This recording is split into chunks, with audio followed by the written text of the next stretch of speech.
আল্লাহ তাআলা বললেন আমি তোমাকে বানাইছি শুধুই আমার ইবাদত করার জন্য।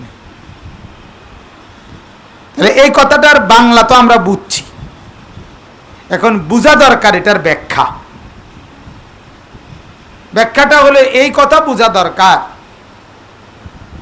আল্লাহ তাআলার এই কথাটা যদি এটাই হয় যে আল্লাহ আমাকে বানাইছেন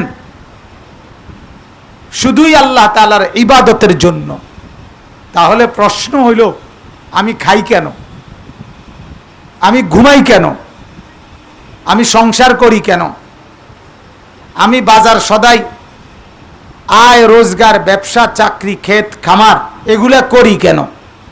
আমাকে তো আল্লাহ তাআলা বানাইছে ইবাদতের জন্য। এখন আমরা যাদেরকে ফরহেজগার বলি, দিনদার বলি, নেককার বলি, উনারাও তো এগুলো করে, উনারাও তো বাজার করে, উনারাও তো বউ বাচ্চা চালায়, যত বড় আউলিয়া হোক আর বুজুর্গ হোক সবাই তো সংসার বিবি বাচ্চা বাজার সাজার আয় রোজগার এগুলা করছে। তাহলে আল্লাহ যে বললেন আমি মানুষকে বানিয়েছি শুধুই আমার ইবাদতের জন্য, তো এই কথার মানে কি শুধুই ইবাদত?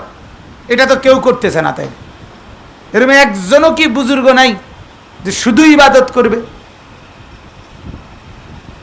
তো এই কথাটা বুঝাবার জন্য এবং এর আলোকে মা বোনদের করণীয় বিশেষ একটি দিক আমি বলতে চাচ্ছি।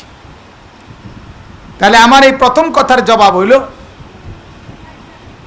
আল্লাহ তাআলা বললেন আমি তোমাকে বানিয়েছি আমার ইবাদতের জন্য, অতএব তোমার দায়িত্ব হলো ইবাদত তোমাকে করতেই হবে।